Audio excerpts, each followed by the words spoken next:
നമസ്കാരം. റാഫ്റ്റോ ക്രിക്കറ്റിലേക്ക് അവർക്കും സ്വാഗതം. ആദ്യ കളിയിൽ RCBയോട് പരാജയപ്പെട്ടപ്പോൾ SRHൻ്റെ ബൗളിംഗ് വലിയ രൂപത്തിൽ പഴി കേട്ടതാണ്. അതൊരു വേക്കപ്പ് കോളായിരുന്നു. അവരുടെ ബൗളർമാർ കൃത്യമായി റെസ്പോണ്ട് ചെയ്തിരിക്കുന്നു. ഇതാ കൊൽക്കത്തയിൽ പോയി KKRനെ തോൽപ്പിച്ചിരിക്കുന്നു. അതും 65 റൺസിനാണ് പരാജയപ്പെടുത്തിയിരിക്കുന്നത്. ഒരു പെട്ടെന്നുള്ള ഫിനിഷിംഗ് ആയിപ്പോയി എന്നതാണ് യാഥാർത്ഥ്യം.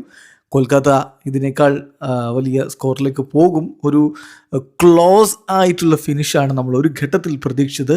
പക്ഷേ 139-5 എന്ന നിലയിൽ നിന്ന് പിന്നീട് 161 ഓൾ ഔട്ട് ആകുന്ന കൊൽക്കത്തയാണ് നമ്മൾ കണ്ടത്.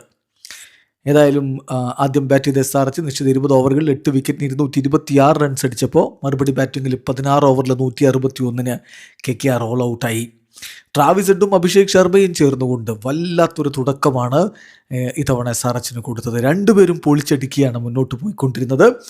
അങ്ങനെ 6ാമത്തെ ഓവറിലാണ് ട്രാവിസ് ഹെഡ് മടങ്ങിപ്പോകുന്നത്. അപ്പോഴേക്കും അവരുടെ സ്കോർ ബോർഡിൽ 82 റൺസ് ആയിരുന്നു. 21 പന്തുകളിൽ 6 ഫോറും 3 സിക്സറും അടക്കം 46 റൺസ് അടിച്ച ശേഷം ട്രാവിസ് ഹെഡ് കാർത്തിക് ത്യാഗിയുടെ പന്തിൽ കാമറൂൺ ഗ്രീൻ പിടിച്ചു മടങ്ങുകയായിരുന്നു. അഭിഷേക് ശർമ്മയാവട്ടെ 21 പന്തുകൾ 4 ഫോറും 4 സിക്സും അടക്കം 48 റൺസാണ് അടിച്ചത്. ബ്ലെസ്സിംഗ് മുസറബാനിയുടെ പന്തിൽ വരുൺ ചക്രവർത്തി പിടിച്ച് പുറത്തായി എന്നാണ് തേർഡ് അമ്പയർ പറയുന്നത്. പക്ഷേ ചില ആംഗിളുകളിൽ നിന്ന് ആ ബോൾ ബൗൺസ് ചെയ്ത് വരുൺ ചക്രവർത്തിയുടെ കയ്യിലെത്തുകയില്ല എന്നൊരു തോന്നൽ, അല്ലെങ്കിൽ ബോൾ നിലത്ത് ടച്ച് ചെയ്തില്ല എന്നൊരു തോന്നലുണ്ട്. എന്നാൽ തേർഡ് അമ്പയർ പറയുന്നത് ഫിംഗർ അണ്ടർനീത്താണ്, അത് ഔട്ടാണെന്നാണ്. ഏതായാലും അഭിഷേക് ശർമ്മക്ക് അതിൽ എതിർപ്പുണ്ടായിരുന്നു. ഇഷാൻ കിഷൻ 9 പന്തുകളിൽ നിന്ന് 14 റൺസ് എടുത്ത് മടങ്ങി. എന്നാൽ എൻട്രി ക്ലാസൻ മികവ് കാണിച്ചു.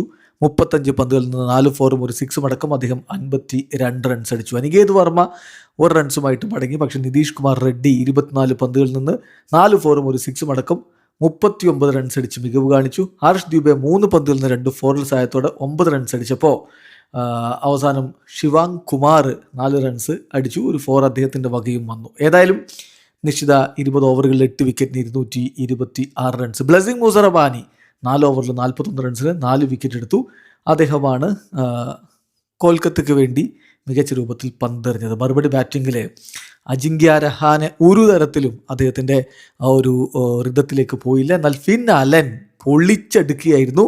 പക്ഷേ ഹർഷ് ദ്യൂബയുടെ ഒരു റിട്ടേൺ ക്യാച്ച് അതിൽ വീണുപോയി. 7 പന്തിൽ 4 ഫോറും 2 സിക്സും അടക്കം 28 റൺസാണ് അടിച്ച് ആദ്യം ഓവർ എറിഞ്ഞ ഡേവിഡ് പെയിനൊക്കെ എടുത്തിട്ട് അലക്കി. പക്ഷേ പെട്ടെന്ന് ഫിനാലിനെ മടക്കി വിടാൻ പറ്റിയത് SRHന് ഗുണമായിട്ട് മാറി. അജിങ്ക്യ രഹാനെ 10 പന്തിൽ നിന്ന് 8 റൺസാണ് അടിച്ചത്. ജയദേവ് ഉനഡ്കഡ് അദ്ദേഹത്തെ പുറത്താക്കി. അതേസമയം അങ്കരീഷ് രഘുവൻഷി 29 പന്തിൽ നിന്ന് 6 ഫോറും 2 സിക്സറും അടക്കം 52 റൺസ് അടിച്ചു, റണ്ണൗട്ടായി. പക്ഷേ അതിനു മുമ്പ് മറ്റൊരു സംഭവം ഉണ്ടായി. കാമറൂൺ ഗ്രീൻ 2 പന്തിൽ 2 റൺസ് റണ്ണൗട്ട്. അത് ഈ അങ്കരീഷ് രഘുവൻഷിയുമായിട്ടുള്ള ആശയക്കുഴപ്പമാണ്. ആദ്യം അങ്കരീഷ് രഘുവൻഷിയാണ് കയറിപ്പോയത്. പിന്നെയാണ് കാര്യങ്ങൾ വീഡിയോ അമ്പയർ ചെക്ക് ചെയ്തിട്ട് കാമറൂൺ ഗ്രീൻ ആണ് ഔട്ടെന്ന് വിധിക്കുന്നത്. എന്നാൽ അങ്കരീഷ് രഘുവൻഷി റിങ്കു സിംഗുമായിട്ട് ചേർന്ന് വീണ്ടും ഒരു ആശയക്കുഴപ്പം. അദ്ദേഹം റണ്ണൗട്ടായി. 29 പന്തിൽ നിന്ന് 52 റൺസ്, മികച്ച ഇന്നിങ്സാണ് കളിച്ചത്. റിങ്കു 25 പന്തിൽ നിന്ന് 4 ഫോറും 1 സിക്സും അടക്കം 35 റൺസ് അടിച്ചു. പിന്നീട് ആർക്കും മികവ് കാണിക്കാൻ പറ്റിയില്ല. അനുകൂൽ റോയ് ഡക്കായി. അതുപോലെ രമൺദീപ് സിംഗ് 9 പന്തിൽ 10 റൺസ്. സുനിൽ നാരായൺ വന്നപാടെ 2 സിക്സറൊക്കെ പൊട്ടിച്ചു. പക്ഷേ ഇസാൻ മല്ലികയുടെ പന്തിൽ അനികേത് വർമ്മ പിടിച്ചു പുറത്തായി. 4 പന്തിൽ നിന്ന് 12 റൺസ്. ത്യാഗി 5 runs. Varun Chakravarthy golden duck. അങ്ങനെ ഇന്നിങ്സ് അവസാനിക്കുമ്പോൾ 16 ഓവറിൽ 161 അവർ ഓൾ ഔട്ടായി. ശരിക്കും പറഞ്ഞാൽ SRHൻ്റെ ബൗളർമാർ കൃത്യമായി റെസ്പോണ്ട് ചെയ്തു എന്ന് തന്നെ പറയണം. ഉനഡ്കഡ് 3 ഓവറിൽ 21 റൺസിന് 3 വിക്കറ്റാണ് എടുത്തത്. ഹർഷ് ദ്യൂബെ ആ ഒരു ഇമ്പോർട്ടൻ്റ് ആയിട്ടുള്ള വിക്കറ്റ് എടുത്തു. 2 ഓവറിൽ 17 റൺസിന് 1 വിക്കറ്റ്. അതേസമയം നിതീഷ് കുമാർ റെഡ്ഡി ബൗണ്ടറി ലൈനിൽ ചില മിസ്റ്റേക്കുകൾ ഫീൽഡിങ്ങിൽ പറ്റി. പക്ഷേ ബൗളിങ്ങിൽ അദ്ദേഹം കൃത്യമായിട്ട് കാര്യങ്ങൾ ചെയ്തു. 2 ഓവറിൽ 17 റൺസിന് 2 വിക്കറ്റ് എടുത്തു. ഇസാൻ മലിംഗ 2 ഓവറിൽ 14 റൺസിന് 2 വിക്കറ്റ് എടുത്തു. ഏതായാലും തകർപ്പൻ വിജയം തന്നെ SRH സ്വന്തമാക്കിയിരിക്കുന്നു. വീഡിയോ അവസാനിക്കുന്നു. ക്രിക്കറ്റ് ലോകത്തെ കൂടുതൽ വിശേഷങ്ങളുമായി റാഫ്റ്റോ എത്താം.